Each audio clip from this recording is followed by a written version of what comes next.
नमस्कार दोस्तों, मैं लोकेश यादव स्वागत करता हूं आपका अपने YouTube चैनल VRB एजुकेशन पर।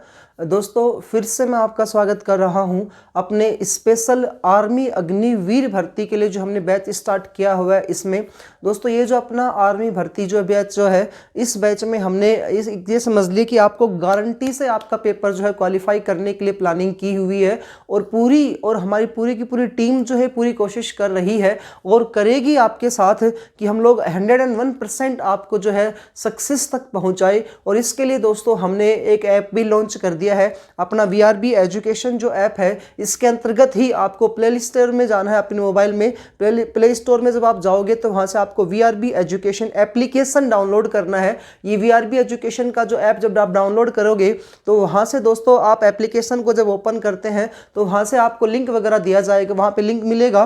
साथ साथ आपको इस वीडियो के लास्ट में भी लिंक दिया जा रहा है उस VRB एजुकेशन के ऐप को डाउनलोड करने के लिए। दोस्तों मैं कहता हूं कि आप उसको जरूर डाउनलोड करिएगा। वो आप ऐप जब लोगे तो आपको पता चलेगा कि जैसे मैंने पीछे वाली जो वीडियो थी उसमें मैंने आपको पढ़ाया भारत का सामान्य परिचय। अब जब आप उस ऐप को ओपन करते हो ना, तब आपको पता चलता है कि भारत के सामान्य परिचय संबंधित जितने भी पेपर में क्वेश्चंस आए हुए हैं और जितने भी MCQ है ना, वो सब कुछ आपको वहां से मिलेंगे। दूसरा भारत के भौतिक प्रदेश, इसको फिर हमने 4 भागों में बांटते हैं। तो उनसे रिलेटेड मैंने एक टॉपिक पढ़ा था हिमालय पर्वतमाला। उस हिमालय पर्वतमाला वाले टॉपिक जो है उसको फिर मैंने अच्छे से आपके सामने लेख खोल करके बताया हुआ है। फिर भी दोस्तों उसके MCQ जो है वो आपको व्हाट्सएप के अपने VRB एजुकेशन के एप्लीकेशन ऐप में आपको मिलेंगे। इसके अलावा दोस्तों आप अभी जो आपका जैसे SSC GD का एग्जाम है या किसी भी अदर कॉम्पिटिटिव एग्जाम है और आपके अभी तक नोट्स पूरे नहीं हुए हैं, तो उसके लिए भी दोस्तों आपको डरने की जरूरत नहीं है, क्योंकि आपके इन डियर लोकेश सर ने आपके लिए एक बड़ी मेहनत की है, अच्छी से मेहनत करते हुए, और आपके लिए केवल और केवल 11 रुपए में दोस्तों, केवल और केवल कितने 11 रुपए में दोस्तों आपके लिए 10 पेज, तो जैसे आपके लिए मैं कहता हूं कि स्टैटिक जीके के 10 पेज, उसमें हिस्ट्री के 10 पेज, पॉलिटी के 10 पेज जो है, ज्योग्राफी के, इस प्रकार से 40 पेजों का, लगभग 40 पेजों का, तो दोस्तों मैंने आपके सामने जो है पूरा का पूरा 3 से 4 किताबों का निचोड़ निकाल करके, अब तक आए हुए क्वेश्चनों का निचोड़ निकाल करके सिर्फ और सिर्फ 11 रुपए में दोस्तों आपको मिलेगा। आप जरूर जुड़िएगा हमारे VRB एजुकेशन की एप्लीकेशन ऐप से, ताकि दोस्तों आप जितने भी एग्जाम्स दो वो आप क्लियर कर सको। इसके अलावा दोस्तों एक पॉइंट और भी है, भी कहना चाहता हूं कि देखिएगा, जो भी आर्मी वाले बच्चे हमसे जुड़ रहे हैं या अभी तक नहीं जुड़े हैं, आप उनके साथ जरूर ये वीडियो शेयर करिएगा। दूसरा पॉइंट दोस्तों, अगर आपके पास नोट्स प्रॉपर तरीके से पहले से बने हुए हैं तो उसके लिए भी दोस्तों हम टेस्ट सीरीज करने जा रहे हैं, और ये टेस्ट सीरीज 50 टेस्ट सीरीज होंगी आपके लिए। इन 50 टेस्ट सीरीजों में दोस्तों आपको क्या करना होगा, इन 50 टेस्ट सीरीज जो है ये प्रत्येक दिन आपको अपलोड कर दी जाएगी। आप उसको अच्छे से पढ़े, क्वेश्चंस को पढ़िएगा, आंसर दीजिएगा, और आपका जो रिजल्ट है वो आपके सामने पहुंचता जाएगा। तो जैसे आप है ना अपने जानोगे कि हमारा स्तर कैसे ऊंचा बढ़ता जा रहा है। और कई बार दोस्तों बच्चों को ऐसा फील सा भी होता है कि यार हम तो सर पढ़ते हैं लेकिन पेपर देने जाते हैं तो हमारा माइंड काम नहीं करता। तो हम लोगों ने डिसाइड किया कि क्यों नहीं इन बच्चों के लिए यहीं पर प्रैक्टिस सेट्स की जाए, और वो प्रैक्टिस सेट्स वही है जो आपके आज तक के पेपरों में आए हुए हैं। तो बड़ी ही हमने अच्छी से मेहनत की हुई है, पूरी टीम जो है आपके लिए मेहनत कर रही है, और दोस्तों आप जरूर इस मेहनत में हमारा साथ दीजिएगा। और दोस्तों आज स्टार्ट करने अपन जो जा रहे हैं टॉपिक को, वो पीछे वाली वीडियो जो है उसी को थोड़ा सा और बचा हुआ है, उसी को कवर करते हैं। हमारा जो टॉपिक चल रहा था वो था भारत के भौतिक प्रदेश। इसी भारत के भौतिक प्रदेश चैप्टर को दोस्तों आज कंटिन्यू करते हैं। और इस भारत के भौतिक प्रदेशों में आपने पीछे वाली वीडियो नहीं देखी है, जरूर देखिएगा।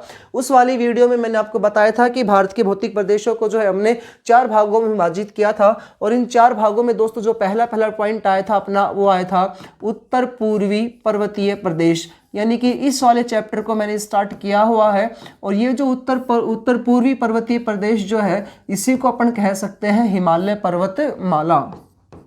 तो भाई इसी का क्या नाम आता है, हिमालय पर्वतमाला। तो दोस्तों ये वाला टॉपिक अपन ने स्टार्ट किया हुआ है। इसी टॉपिक को मैंने है ना अच्छे से आपके बारे में बताया कि इसका विस्तार 7 देशों में आता है, भारत के कितने राज्य, 10 राज्यों में आता है, एक जम्मू कश्मीर यूटी में आता है, नंगा पर्वत से स्टार्ट होता है जम्मू कश्मीर में सिंधु नदी घाटी से, और लास्ट अरुणाचल प्रदेश में जाता है नामचा बरुआ और वहाँ पर ब्रह्मपुत्र नदी घाटी तक। कुल विस्तार 5,95,000 वर्ग किलोमीटर में फैला हुआ है। भारत में लगभग 2400 वर्ग किलोमीटर में फैला हुआ है। इसके अलावा दोस्तों हमने इसको हिमालय पर्वतमाला को है वो 4 भागों में बांटा था अभी तक तो, लेकिन ये किस आधार पर बांटा था, वो आधार जो था दोस्तों जो था ऊंचाई के आधार पर या इसकी विशेषताओं के आधार पर हिमालय के 4 प्रकार। मैंने आपको पहले दिन जब भारत का सामान्य परिचय टॉपिक पढ़ाया था या ज्योग्राफी के बारे में जब मैंने आपको बताया था, तो मैंने अच्छे से आपको डिस्कस किया था कि मैं जो भी पढ़ाऊंगा वो ही पढ़ाऊंगा जो आपके पेपर्स में आते हैं क्वेश्चन। इसके अलावा दोस्तों जो भी आपके सामने जो पॉइंट्स लेकर के आऊंगा ना, वो सारे के सारे पॉइंट्स वो होंगे जो आपको पॉइंट टू पॉइंट एक एक को मैं कंटिन्यू क्रम से कंटिन्यू पढ़ाऊंगा जी। कंटिन्यू का अर्थ है कि एक चीज जैसे ऊंचाई के आधार पर पढ़ा दिया, अब मैं आपको पढ़ाऊंगा प्रादेशिक के आधार पर, फिर हिमालय की घाटी पढ़ाऊंगा, हिमालय के दर्रे पढ़ाऊंगा। तो हर चीज आपको इस पेपर में मिलेंगी, ऐसा आपको कोई डरने की जरूरत नहीं है। आप जरूर हमसे जुड़िएगा। तो ऊंचाई या विशेषताओं के आधार पर जो है हमने हिमालय को 4 भागों में विभाजित किया था जी। ऊंचाई या विशेषताओं के आधार पर हिमालय कितने प्रकार के बटे हुए, 4 भागों में विभाजित किया था। सबसे पहला आपने बांटा था ट्रांस हिमालय, टेथेन हिमालय या तिब्बत हिमालय। इसके बारे में अच्छे से जान लिया था कि ये लगभग 6000 मीटर से औसत की ऊंचाई पर बसा हुआ है। इसमें काराकोरम पर्वत आता है, लद्दाख आता है, जोस्कर आता है, पीर पंजाल आता है, कैलाश पर्वतमाला आती है, मानसरोवर झील आती है, मानसरोवर झील आती है दोस्तों, जिस मानसरोवर झील से सिंधु नदी तंत्र, ये में 3 बड़ी नदियां सिंधु है, सतलज है, ब्रह्मपुत्र नदी यहाँ से इनका उद्गम होता है। तो ये सब कुछ हमने ट्रांस हिमालय के बारे में जान लिया था। दूसरा जो पॉइंट जो दोस्तों हमने इसको बांटा था ग्रेट हिमालय, महान हिमालय या हिमाद्री हिमालय के रूप में इसको बांटा था। ये जो ग्रेट हिमालय था इसके बारे में हमने जाना था कि विश्व की सबसे ऊंची चोटियां जो है इसी ग्रेट हिमालय के ऊपर स्थित है, और इन्हीं में से विश्व की सबसे ऊंची चोटी माउंट एवरेस्ट भारत की, और विश्व की सबसे ऊंची चोटी K2 गोल्डविन आस्टिन जो हालांकि पीओके के अंतर्गत आती है, इसलिए भारत की सबसे ऊंची चोटी कंचनजंगा सिक्किम की। तो हमने सब कुछ इसके बारे में जाना था। धौलागिरी, त्रिशून है, मकालू है, और कामट पर्वत और जम्मू कश्मीर वाले नंगा पर्वत के बीच में जो हमने जाना था कि यहाँ पर है वो आता है, क्या नाम है, बद्रीनाथ, केदारनाथ, गंगोत्री, यमुनोत्री। अच्छे से हमने इस टॉपिक को जाना था ग्रेट हिमालय के बारे में। तीर्थ स्थल यहाँ पर आते हैं, सर्वाधिक ऊंची चोटियां यहाँ पर आती है। तीसरा दोस्तों हमने जाना था इस टॉपिक में एक आया था तीसरे नंबर पे लघु हिमालय, मध्य हिमालय, या अपन इसको मिडल हिमालय या लेजर हिमालय के नाम से भी जानते हैं। ये जो लघु हिमालय है इसके बारे में दोस्तों हमने जाना था कि सर्दियों में इन दोनों में बर्फ सर्दियों गर्मी हमेशा बर्फ जमती रहती है दोनों हिमालय में, लेकिन ये जो हिमालय है इस हिमालय पर सर्दियों में बर्फ जमती है, गर्मियों में बर्फ जम करके गर्मियों में बर्फ जो होती है पिघल करके घास के मैदान का निर्माण करती है, जिसमें से सोनमर्ग, गुलमर्ग ये जम्मू कश्मीर में कहा जाता है घास के मैदानों को, बुग्याल और प्यार जो है ये उत्तराखंड में कहा जाता है इनको। अगला पॉइंट जाना था कि यहाँ पर सर्वाधिक पर्यटन स्थल जो है भारत में वो यहाँ पर है। इसके अलावा चौथा जो पॉइंट दोस्तों हमने इसमें जाना था वो आया था शिवालिक हिमालय, पूरे विश्व का सबसे नवीनतम वलित पर्वतमाला जो है वो हिमालय, और हिमालय में सबसे नवीनतम वलित पर्वतमाला कौन सा आता है, तो शिवालिक पर्वतमाला आता है। ये हमने इस टॉपिक में अच्छे से देख लिया था जी। अगला पॉइंट करते हैं दोस्तों, ये ऊंचाई के आधार पर 4 भागों में इसको विभाजित किया था। अब अपन बात करते हैं इसको प्रादेशिक आधार पर हिमालय के प्रकार। प्रादेशिक का अर्थ क्या होता है, तो प्रादेशिक का अर्थ है जी नदियों के आधार पर। नदियों के आधार पर भी हिमालय को विभाजित किया गया। ये ऊंचाई के आधार पर था, तो प्रादेशिक आधार पर हिमालय के प्रकार, प्रादेशिक आधार पर हिमालय के प्रकार।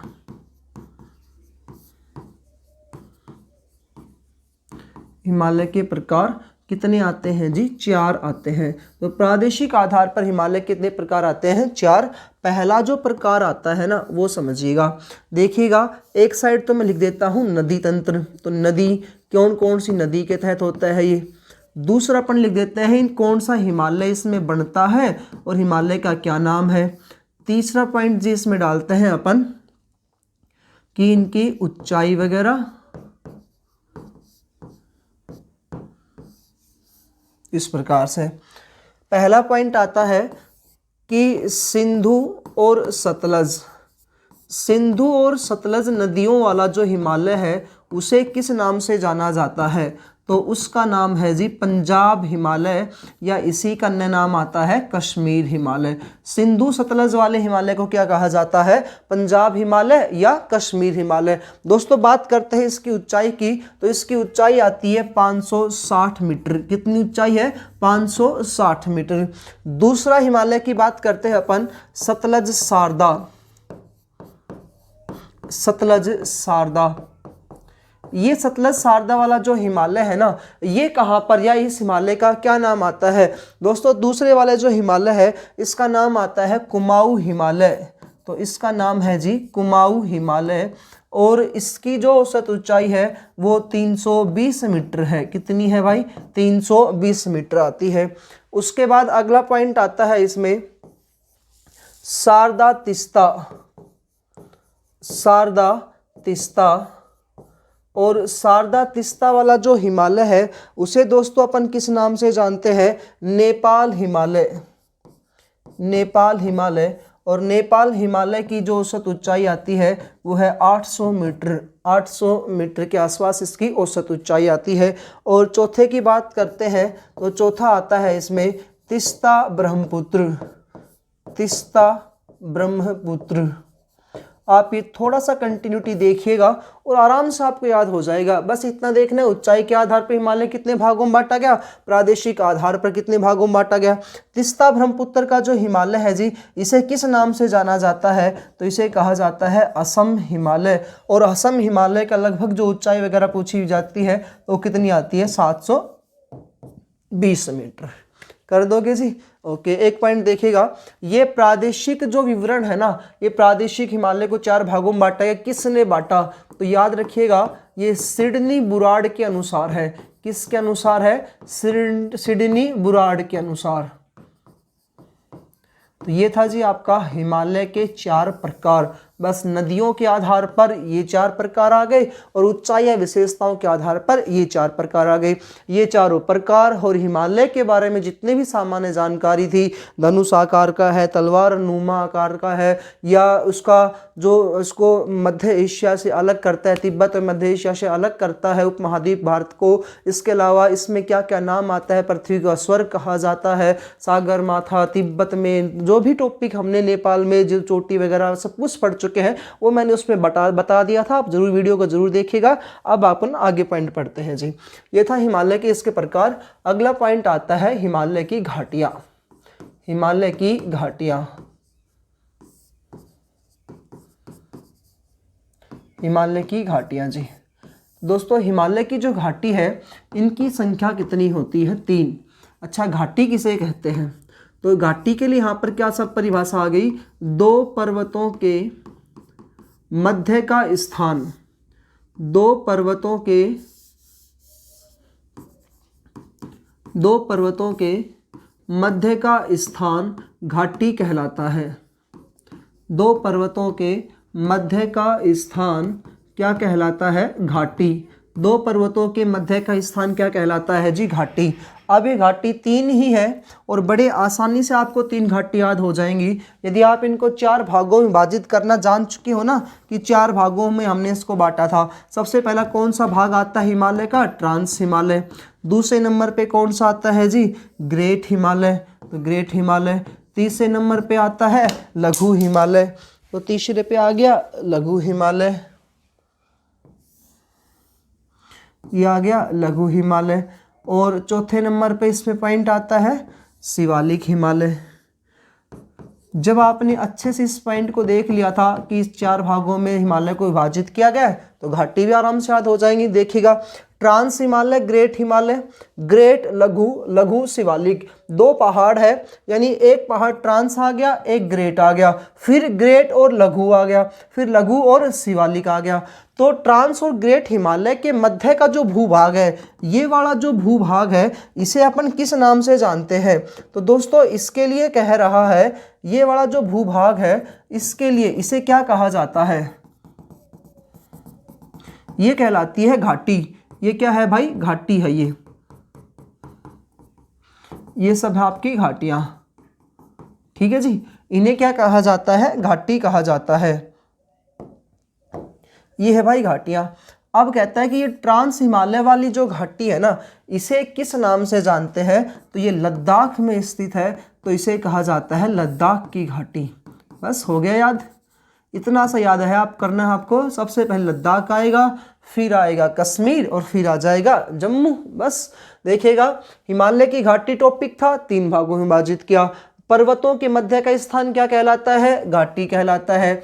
ये घाटी कितनी बनती है, 3। पहली घाटी आई लद्दाख की घाटी, किस किस के बीच में स्थित है, ट्रांस हिमालय और ग्रेट हिमालय के बीच में स्थित है। ठीक है जी। अगली घाटी आती है ग्रेट और लघु के बीच में, और इस घाटी का नाम आता है कश्मीर की घाटी। क्या नाम है जी इसका, कश्मीर की घाटी।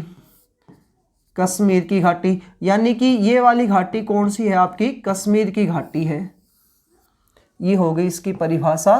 तो 2 पर्वतों के मध्य के स्थान को घाटी कहा जाता है। अगला पॉइंट समझिएगा, इंपॉर्टेंट है जी। ये जो कश्मीर की घाटी है ना, इसी का आगे विस्तार और आता है, और इसी का आगे विस्तार पहुंचता है नेपाल में। और दोस्तों, कश्मीर की घाटी का ही विस्तार में नेपाल में कहा जाता है काठमांडू की घाटी। किस नाम से जानते हैं जिसको, काठमांडू की घाटी। अब नेपाल की राजधानी क्या है जी, काठमांडू, तो आपको याद हो जाएगा काठमांडू की घाटी। कश्मीर की घाटी का ही विस्तार नेपाल में किस नाम से जाना जाता है, काठमांडू की घाटी कहा जाता है। दूसरा पॉइंट बात करते हैं, हिमाचल प्रदेश में दोस्तों इस घाटी का नाम आता है, हिमाचल प्रदेश में भी इसका विस्तार है, और उत्तराखंड में भी दोस्तों इसका क्या है, विस्तार है। तो 3 जगह इसका विस्तार आता है। हिमाचल प्रदेश में जो इसका विस्तार है ये इंपॉर्टेंट है, इसका नाम है कांगड़ा की घाटी। कौन सी घाटी, कांगड़ा की घाटी। ये समझ लो कि लगभग पेपरों में क्वेश्चन पूछा गया है, कांगड़ा की घाटी कहाँ पर स्थित है। तो ऑप्शन में अगर हिमाचल प्रदेश मिले तो हिमाचल प्रदेश कर देना। कश्मीर की घाटी का ही विस्तार हिमाचल प्रदेश में कांगड़ा घाटी के नाम जाना जाता है। कौन कौन से पर्वतमालाओं के बीच में स्थित है, तो ग्रेट और लघु पर्वतमाला के बीच में स्थित है। उत्तराखंड में दोस्तों घाटी का नाम आता है फूलों की घाटी। कौन सी घाटी है जी, फूलों की घाटी आती है उत्तराखंड की। तो फूलों की घाटी कहाँ पर है, उत्तराखंड राज्य में स्थित है। इस प्रकार से दोस्तों इसी कश्मीर की घाटी को 3 भागों में बांटा गया, नेपाल में, हिमाचल प्रदेश में और उत्तराखंड में। बस इतना सा आपका पॉइंट था। पीछे वाला जो स्लाइड थी उसमें हमने जाना था कि हिमालय के ऊंचाई के आधार पर 4 भाग कौन से थे, हिमालय के प्रादेशिक आधार पर 4 भाग कौन से आए, और फिर हमने जाना है हिमालय की घाटियां, जो घाटियां 3 बनती है, लद्दाख की घाटी, कश्मीर की घाटी, और तीसरी घाटी दोस्तों मैं यहाँ पर ये लिख देता हूँ, इस वाली जो घाटी है ना, इस वाली घाटी को किस नाम से जाना जाता है, तो दोस्तों इस वाली घाटी को कहा जाता है जम्मू की घाटी। जम्मू की घाटी। तो हिमालय में कुल कितनी घाटियां बनी, तो आपका ऑप्शन में आंसर आएगा लद्दाख की घाटी, दूसरी कश्मीर की घाटी, और तीसरी कौन सी आ गई, जम्मू की घाटी। ठीक है, 2 पर्वतों के मध्य के स्थान को कहा जाता है घाटी। अगला पॉइंट है दोस्तों हिमालय के दर्रे। अब ये वाला टॉपिक तो इतना इम्पोर्टेंट है कि लगभग इस पेपरों में इससे क्वेश्चंस पूछे जाते हैं, और दोस्तों इससे रिलेटेड जितने भी क्वेश्चन है ना वो आपको अपने इसे ही आपकी क्लास से मिलेंगे। हिमालय के दर्रे टॉपिक है जी। अब दर्रे क्या होते हैं, तो 2 पहाड़ों के बीच में, अब मैंने कहा कि बीच का स्थान, तो वो तो होता है 2 पहाड़ों के मध्य का स्थान घाटी, लेकिन 2 पहाड़ हैं, 2 पर्वत है, उनमें आने जाने के लिए रास्ता बना दिया जाए, तो आने जाने का जो मार्ग होता है उसे क्या कहा जाता है, दर्रा कहा जाता है। आवागमन का मार्ग लिख देता हूं, आने जाने का मार्ग या आवागमन का मार्ग क्या कहलाता है, तो आवागमन यानी कि आने जाने का मार्ग, आवागमन का मार्ग, ये क्या कहलाता है जी, आपका दर्रा कहलाता है। ठीक है, अब ये दर्रे किन किन क्षेत्रों में स्थित आते हैं तो अपन देखते चलेंगे। सबसे पहले अपन बात करते हैं लद्दाख के दर्रे के। लद्दाख में दोस्तों अपना एक इंपॉर्टेंट काम का आता है, वो है चांगला दर्रा। चांगला दर्रा, ये जो चांगला दर्रा है इसलिए इम्पोर्टेंट है क्योंकि इस दर्रे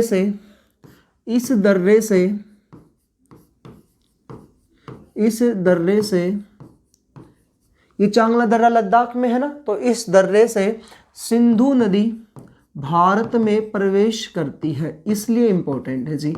सिंधु नदी भारत में प्रवेश करती है। तो कौन से दर्रे से सिंधु नदी का भारत में प्रवेश होता है? तो चांगला दर्रे से भारत में प्रवेश होता है, भारत में प्रवेश करती है।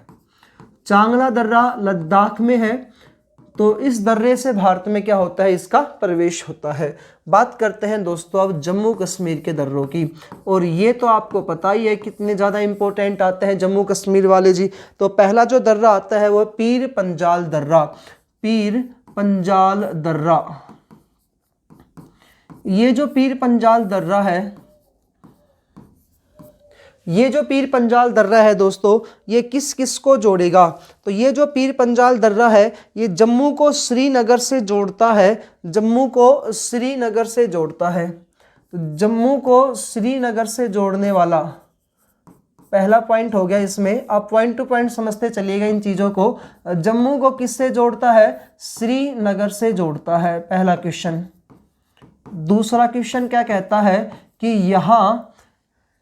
यहाँ पर भारत सरकार के द्वारा या भारत सरकार की सबसे बड़ी भारत की सबसे बड़ी रेल सुरंग स्थित है, भारत की सबसे बड़ी रेल सुरंग।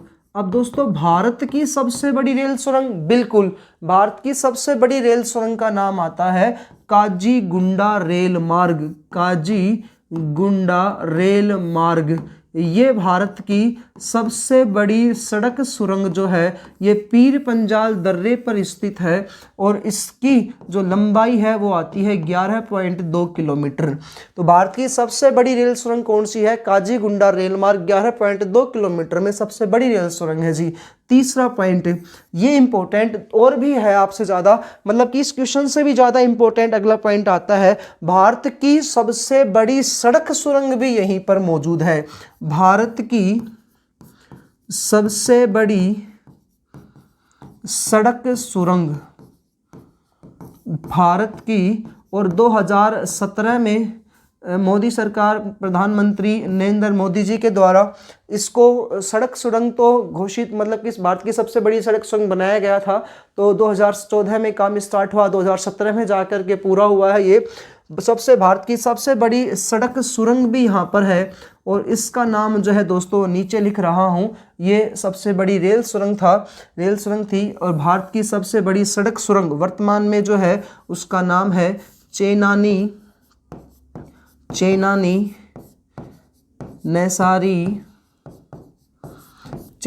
नैसारी सुरंग, या दोस्तों इसी का अन्य नाम आता है पटनी टॉप सुरंग, और इसी का अन्य नाम है दोस्तों श्यामा प्रसाद मुखर्जी सुरंग, श्यामा प्रसाद मुखर्जी सुरंग। यह भारत की सबसे बड़ी सड़क सुरंग है, चेनानी नैसारी पटनी टॉप श्यामा प्रसाद मुखर्जी, जो 9.28 किलोमीटर लंबी भारत की सबसे बड़ी क्या है जी? सड़क सुरंग है। कौन से दर्रे पे आती है? ये पीर पंजाल दर्रे पे आती है। 3 विशेषताएं आई कि यह जम्मू को श्रीनगर से जोड़ता है, भारत की सबसे बड़ी रेल सुरंग काजीगुंडा रेल मार्ग 11.2 किलोमीटर यहाँ पर है, भारत की सबसे बड़ी सड़क सुरंग है चेनानी नासारी पटनी टॉप श्यामा प्रसाद मुखर्जी के नाम से भी इसको जाना जाता है, 9.28 किलोमीटर है। प्रधानमंत्री नरेंद्र मोदी के द्वारा यहाँ पर 2017 में इसका उद्घाटन किया गया था। तो पीएम कौन थे? नरेंद्र मोदी के द्वारा यहाँ 2017 में जिसका क्या किया गया था? उद्घाटन किया गया था। क्लियर है भाई? पहला दर्रा हमने पढ़ा है जम्मू कश्मीर में पीर पंजाल दर्रा। उम्मीद है दोस्तों आपको समझ में आया होगा पीर पंजाल दर्रे के बारे में। अगला दर्रा अपन बात करते हैं इसमें जोजिला दर्रा, छोटा सा है जोजिला दर्रा। ये किसको किसको जोड़ता है? जम्मू को श्रीनगर से जोड़ता है, और इसमें पहले जम्मू को श्रीनगर वाले जो है उसको अपन एक साथ कर देते हैं। तो पीर पंजाल दर्रा हो गया जम्मू कश्मीर का एक हुआ जम्मू कश्मीर में पीर पंजाल दर्रा। दूसरा बात करते हैं दोस्तों इसमें पीर पंजाल दर्रा कंप्लीट। दूसरे दर्रे की बात करते हैं काराकोरम दर्रा। अब दोस्तों थोड़ा सा ध्यान से देखिएगा, ये जो दर्रे हैं ना, ये किसको किसको जोड़ते हैं, तो वही आपको ज़्यादा पूछता है। तो ये पीर पंजाल दर्रा जम्मू को श्रीनगर से जोड़ता है, थोड़ा सा डिफरेंस इनका है। और ये वाला जो काराकोरम दर्रा जो है, ये जम्मू को जोड़ेगा लद्दाख से। ये किसको जोड़ता है, जम्मू को लद्दाख से जोड़ता है। जो भारत का सबसे ऊंचा दर्रा है 5654 मीटर, 5654 मीटर ऊंचा भारत का सबसे ऊंचा दर्रा, भारत का सबसे ऊंचा दर्रा है। और दोस्तों मैंने जब हिमालय को 4 भागों में बांटा था ना ऊंचाई के आधार पर, तो मैंने आपको उस समय बताया भी था कि सबसे ऊंची जो पर्वत श्रृंखला होती है वो काराकोरम पर्वत श्रृंखला होती है, ट्रांस हिमालय के ऊपर है, तो वहीं पर स्थित है काराकोरम दर्रा। जम्मू को लद्दाख से जोड़ता है, 5654 मीटर ऊंचा है ये। तीसरे दर्रे की बात करते हैं दोस्तों, बनिहाल दर्रा। बनिहाल दर्रा जम्मू कश्मीर में है, बनिहाल दर्रा। यह है जम्मू को श्रीनगर से जोड़ता है, जम्मू को श्रीनगर से जोड़ता है, पहला पॉइंट जी। दूसरा, यहाँ पर नेशनल हाईवे NH1A बनाया गया है, तो नेशनल हाईवे NH1A का निर्माण किया गया है। तो जम्मू को श्रीनगर से जोड़ने के लिए कौन सा हाईवे बना रखा है, NH1A निर्माण किया गया है, NH1A का निर्माण किया गया। तीसरा पॉइंट, यहाँ पर जवाहर सुरंग का निर्माण किया गया है। कौन सी सुरंग है भाई, यहाँ पर जवाहर सुरंग है, सड़क सुरंग है, जवाहर सुरंग सड़क सुरंग है, जो 2.85 मीटर है जी, 2.85 मीटर सड़क सुरंग है जी। तो NH1A का निर्माण किया गया है, सड़क सुरंग है यहाँ पर। दूसरा पॉइंट अपन बात करते हैं, 2.85 किलोमीटर लंबी यहाँ पर क्या है, सड़क सुरंग आती है, मीटर लिख दिया सॉरी, किलोमीटर जी। उसके बाद बात करते हैं अगले दर्रे की, तो अगला दर्रा आता है इसमें बनिहाल दर्रा हो गया। उसके बाद पीर पंजाल कर लिया, जोजिला दर्रा। जोजिला दर्रा, ये जो जोजिला दर्रा है ये है श्रीनगर को लेह से जोड़ता है, श्रीनगर को लेह से जोड़ता है, लेह से जोड़ता है। तो श्रीनगर को लेह से जोड़ने वाला दर्रा है वो है जोजिला दर्रा। लास्ट आता है जी बुर्जिला दर्रा। बुर्जिला दर्रा, अब आपको पता है कि जम्मू कश्मीर जो है इसकी राजधानी क्या है, श्रीनगर। जम्मू कश्मीर में श्रीनगर क्या होती है जी, राजधानी है। तो श्रीनगर जो है जम्मू कश्मीर की राजधानी, और उस समय यहाँ पर जैसे वर्तमान का जो POK है उसकी जो राजधानी है उसका नाम है मुजफ्फराबाद, मुजफ्फराबाद, इसको इससे जोड़ता है जी। तो श्रीनगर को मुजफ्फराबाद से जोड़ता है, जो POK की क्या है भाई, राजधानी है। ये आपको याद रखने हैं दर्रे टॉपिक में, POK की राजधानी को जोड़ता है। देखिएगा, पीर पंजाल दर्रा जम्मू को श्रीनगर से जोड़ता है। विशेषताएं जो हमने जान ली थी, जम्मू को श्रीनगर से जोड़ता है, सबसे बड़ी रेल सुरंग आती है, सबसे बड़ी सड़क सुरंग आती है। काराकोरम दर्रा जम्मू को लद्दाख से जोड़ता है, 5654 मीटर ऊंचा, भारत का सबसे ऊंचा दर्रा है। बनिहाल दर्रा जम्मू को श्रीनगर से जोड़ता है, NH1A का निर्माण किया गया है। जवाहर सुरंग यहाँ पर स्थित है, 2.85 किलोमीटर जो है ये सड़क सुरंग है, जवाहर सुरंग बनाए रखी है। श्रीनगर को लेह से जोड़ता है जोजिला दर्रा। बुर्जिला दर्रा श्रीनगर को मुजफ्फराबाद से जोड़ता है, जो POK की राजधानी है। और 2014 में इसी दर्रे पर 2014 में यहाँ पर एक पुल बनाया गया था जिसका क्या नाम था, अमन सेतु। तो 2014 में अमन सेतु का निर्माण किया गया था। प्रधानमंत्री कौन थे, तो उस समय डॉक्टर मनमोहन सिंह के द्वारा क्या किया गया था, इसका निर्माण किया गया था। तो प्रधानमंत्री डॉक्टर मनमोहन सिंह के द्वारा यहाँ पर इस दर्रे का निर्माण किया गया, मतलब कि अमन सेतु का निर्माण किया गया था। अमन शांति सेतु यानी पुल। आगे बात करते हैं, तो ये थे लद्दाख और जम्मू कश्मीर के दर्रे। अब बात करते हैं दोस्तों अपन हिमाचल प्रदेश के दर्रों की बात। हिमाचल प्रदेश के दर्रे,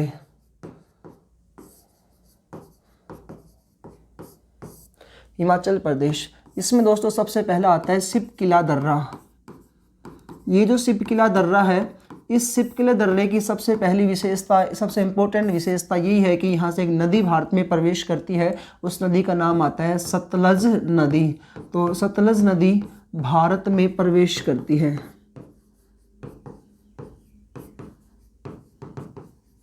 कौन से दर्रे से सतलज नदी प्रवेश करती है, भारत में प्रवेश करती है?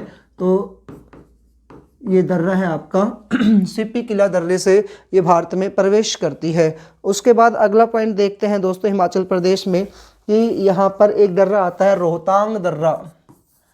रोहतांग दर्रा, और इस रोहतांग दर्रे से एक नदी का उद्गम होता है। उस नदी का नाम आता है भाई रावी नदी। तो रावी नदी का उद्गम स्थल कौन सा है दोस्तों? रावी नदी का जो उद्गम स्थल है वो है रोहतांग दर्रा, उस स्थल है। दूसरा पॉइंट यहाँ पर दोस्तों, यहाँ भारत की दूसरी सबसे बड़ी सड़क सुरंग, पहली सबसे बड़ी सड़क सुरंग चेनानी नासरी आ गई, दूसरी बड़ी सड़क सुरंग दोस्तों, तो भारत की दूसरी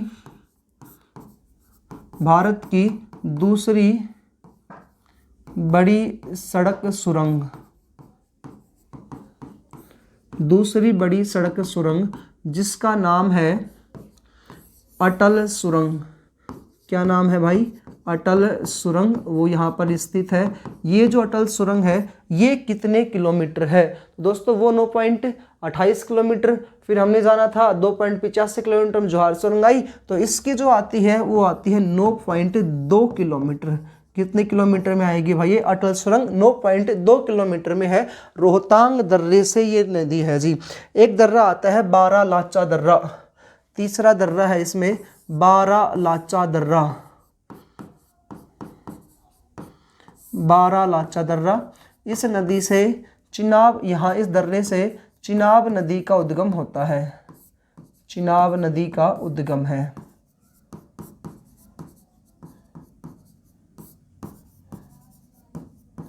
तो ये दर्रे थे आपके हिमाचल प्रदेश के। हिमाचल प्रदेश में 3 दर्रे याद रखने आपको, सिपकिला दर्रा, रोहतांग दर्रा और तीसरा आता है इसमें बारालाचा दर्रा। सिपकिला दर्रा सतलज नदी भारत में प्रवेश करती है।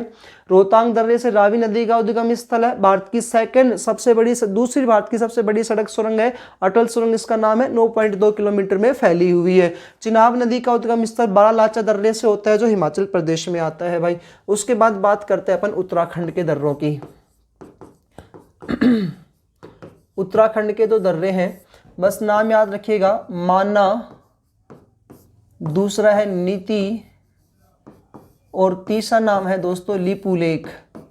माना, नीति, लिपुलेख, तो ये 3 दर्रे आते हैं उत्तराखंड राज्य में, और इन 3 दर्रों से ही कैलाश और मानसरोवर यात्रा जो है वो चलती है। कैलाश मानसरोवर यात्री, कैलाश मानसरोवर यात्री जाते हैं इन 3 दर्रों से भाई।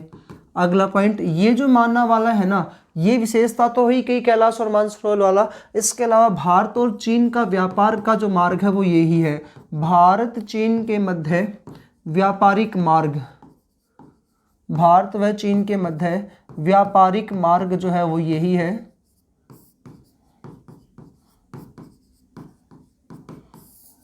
कौन सा? मानना की विशेषता आई। ठीक है जी, ये हो गए आपके उत्तराखंड के दर्रे।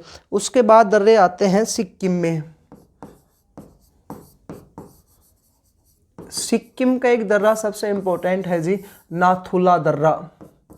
नाम क्या है इसका? नाथुला दर्रा। एक दर्रा आता है दोस्तों इसमें जेलेपला दर्रा। जेलेपला दर्रा। नाथुला और जेलेपला जो दर्रा है ये भी कैलाश मानसरोवर यात्रियों के लिए ही है। ये किसके लिए आता है जी? नाथुला वाला भी कैलाश मानसरोवर यात्रियों के लिए, कैलाश मानसरोवर यात्रियों के लिए है। अब जेलेपला जो दर्रा है ना दोस्तों, ये सबसे इसकी जो इम्पोर्टेंट जो विशेषता है वो क्या है सुनिएगा, लहासा। ये लहासा जो है तिब्बत में स्थित है। लहासा को क्लिम्पोंग से जोड़ता है। लहासा को किससे जोड़ता है ये दर्रा? क्लिम्पोंग से जोड़ता है। तो लहासा को क्लिम्पोंग से जोड़ने वाला दर्रा किलिम्पोंग कहाँ पर है? पश्चिमी बंगाल में। ल्हासा को किलिम्पोंग से जोड़ने वाला दर्रा कौन सा आता है? तो आप बता दीजिएगा, जेलेपेला दर्रा है, सिक्किम राज्य में है, जो ल्हासा को किससे जोड़ता है? किलिम्पोंग से जोड़ता है। अगला बात करते हैं अरुणाचल प्रदेश की, और अरुणाचल प्रदेश के दर्रा है बोमडिल्ला दर्रा।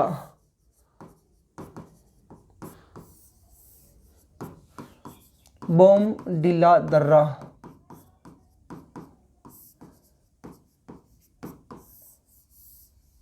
दोस्तों ये इम्पोर्टेंट है। त्वांग तिब्बत में बौद्ध धर्म का सबसे बड़ा, त्वांग आपने सुना भी होगा, बौद्ध धर्म का जो है तिब्बत में सबसे बड़ा केंद्र है त्वांग। तो त्वांग को तिब्बत से जोड़ता है। त्वांग को किससे जोड़ता है? ये तिब्बत से जोड़ता है। त्वांग को तिब्बत से जोड़ता है। त्वांग बौद्ध धर्म का सबसे बड़ा केंद्र है। दोस्तों ये जितनी भी विशेषताएं हैं ना, ये सारी आपके पेपर में पूछी जाती है। दर्रे तो पूछेगा ही कि कौन सा दर्रा कहाँ पर स्थित है। इसके अलावा इसकी विशेषताएं और पेपर में आती है, जो आपके सामने मैंने बोर्ड पे लिख रखी है। और एक दर्रा और देखते हैं इसका, एक है यांग्याप दर्रा। यांग्याप दर्रा, और इस दर्रे से दोस्तों एक नदी भारत में प्रवेश करती है, इसलिए इम्पोर्टेंट है। तो इस दर्रे से आती है ब्रह्मपुत्र नदी का प्रवेश। ब्रह्मपुत्र नदी का प्रवेश होता है। ब्रह्मपुत्र नदी का प्रवेश होता है। तो दोस्तों ये आपका टॉपिक था हिमालय के प्रादेशिक वर्गीकरण। दूसरा हमने इसमें जाना कि हिमालय की घाटियाँ, 3 प्रकार की घाटियाँ बनी। हिमालय के दर्रे टॉपिक जो वेरी इंपॉर्टेंट है, आपके लगभग पेपर्स में क्वेश्चंस पूछे जाते हैं इससे रिलेटेड। अरुणाचल प्रदेश में बोमडिल्ला दर्रा है, त्वांग को तिब्बत से जोड़ता है। यांग्याप दर्रा है, जिससे भारत में एक नदी प्रवेश करती है, उसका नाम आता है अरुणाचल प्रदेश में, तो उस नदी का नाम आता है ब्रह्मपुत्र नदी। उत्तराखंड में 3 दर्रे आए, मान्ना, नीति, लिपुलेख कैलाश मानसरोवर यात्रियों के लिए होते हैं। नाथुला दर्रा कैलाश मानसरोवर यात्रियों के लिए है, भारत चीन मुख्य है, और इसके लिए भी आता है भारत चीन व्यापारिक जो ये मार्ग भी है। जेलेपला दर्रा ल्हासा को किलिम्पोंग से जोड़ता है। ल्हासा तिब्बत में आते हैं, किलिम्पोंग पश्चिमी बंगाल वाले में है जी। उसके बाद दोस्तों बात करते हैं अपन आगे कि ये जो हिमाचल प्रदेश में 2 दर्रे हैं, सिपकिला दर्रा, रोहतांग दर्रा। सतलज नदी प्रवेश करती है, रोहतांग दर्रे से रावी नदी का उद्गम स्थल होता है। भारत की दूसरी सबसे बड़ी सड़क सुरंग आती है, अटल सुरंग। बारालाचा दर्रे से चिनाब नदी का क्या होता है? उद्गम स्थल होता है। उसके बाद हमने पढ़ा था जम्मू कश्मीर के 4 दर्रे, पीर पंजाल दर्रा, बुकाराकोरम दर्रा, बनिहाल दर्रा, जोजिला दर्रा और बुर्जिला दर्रा। इनकी जितनी विशेषताएं वो हमने जाना। और इसके अलावा हमने ये भी जान लिया भारत की सबसे बड़ी सड़क सुरंग कौन सी है, भारत की सबसे बड़ी रेल सुरंग कौन सी है, कौन से दर्रे पर स्थित है, कितने किलोमीटर में है, ये सब कुछ आपको इस टॉपिक में जानना होगा। लद्दाख में चांगला दर्रा आता है, जैसे सिंधु नदी का प्रवेश भारत में होता है। आवागमन वाले जो मार्ग होते हैं उनको दर्रे कहा जाते हैं। घाटियां जो होती है 2 पहाड़ों के व पर्वतों के मध्य का स्थान घाटी कहलाता है, जिसको अपन 3 भागों में विभाजित करते हैं। उसके बाद दूसरा एक पॉइंट हमने पढ़ा था कि ऊंचाई के आधार पर 4 भाग आए थे, और प्रादेशिक आधार पर हिमालय के 4 प्रकार आए थे। दोस्तों यदि आपको वीडियो अच्छी लगती है अपने दोस्तों के साथ शेयर करें। जितने भी दोस्त आपके आर्मी अग्निवीर की तैयारी कर रहे हैं उनको आप हमसे जरूर जोड़िएगा, और जितने भी पेपर में क्वेश्चंस आएंगे वो लगभग 101% हम गारंटी देते हैं कि हमारे इसी ऐप से आएंगे। 8 फरवरी से शायद आपके जो भी है फॉर्म वगैरह जो है ये ऑनलाइन हो जाएंगे, और मार्च या अप्रैल के आसपास जो है आपके पेपर, जिस 15 अप्रैल तक शायद आपके पेपर हो जाएंगे। तो आप ज़रूर हमसे जुड़ेंगे। साथ साथ आप जितने भी क्विज़ वगैरह के लिए हमने क्विज़ लेकर के आए, आपके लिए टेस्ट सीरीज़ 50 टेस्ट सीरीज़ जो है वो हम आपके लिए लेकर के आए हैं, आप उन्हें ज़रूर सॉल्व करिएगा। धन्यवाद दोस्तों।